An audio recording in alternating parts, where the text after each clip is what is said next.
जुलैच्या सुरुवातीलाच महाराष्ट्रात पावसाने जोर पकडला असून आजपासून पुढचे 5 दिवस राज्यासाठी महत्त्वाचे असणार आहेत। हवामान खात्याने आज कोकण, पश्चिम महाराष्ट्र, उत्तर महाराष्ट्र, मराठवाड्यासह विदर्भातील अनेक जिल्ह्यांमध्ये मुसळधार पाऊस पडण्याचा अंदाज हवामान खात्याने आता वर्तवला आहे। त्यामुळे नागरिकांनी आणि शेतकऱ्यांनी काळजी घेण्याचे आणि सतर्क राहण्याचे आवाहन हवामान खात्याकडून करण्यात आले आहे। दरम्यान जळगाव जिल्ह्यातही गेल्या 2 ते 3 दिवसापासून आषाढ सरींनी दमदार हजेरी लावली आहे।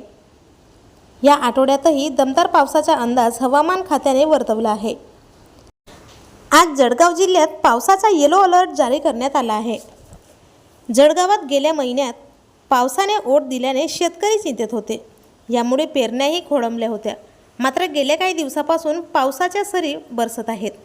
जळगाव जिल्ह्यातील पेरणी 85% पर्यंत पूर्ण झाली असून येत्या 15 जुलैपर्यंत 95% पर्यंत पेरणी पूर्ण होईल असा अंदाज कृषी विभागाने व्यक्त केला आहे। या पावसामुळे शेतकऱ्यांच्या आशा पल्लवित झाल्या आहेत।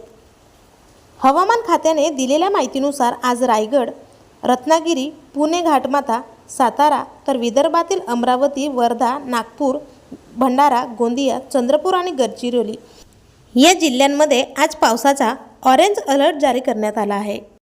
तसेच मुंबई, ठाणे, पालघर, सिंधुदुर्ग, नंदुरबार, धुळे, नाशिक घाटमाथा, कोल्हापूर घाटमाथा, जालना, परभणी, हिंगोली, नांदेड, अकोला आणि यवतमाळ या जिल्ह्यांना देखील मुसळधार पाऊस झोडपून काढण्याची शक्यता आहे।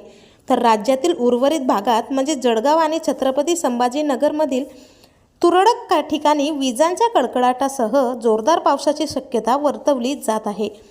या जिल्ह्यांना देखील येलो अलर्ट देण्यात आलेला आहे। तर तुम्ही ही माहिती कोणत्या भागातून पाहताय ते कमेंटमध्ये सांगायला विसरू नका आणि असेच नवनवीन अपडेट जाणून घेण्यासाठी आपल्या चॅनलला पहिल्यांदाच भेट दिली तर नक्की सबस्क्राईब करा।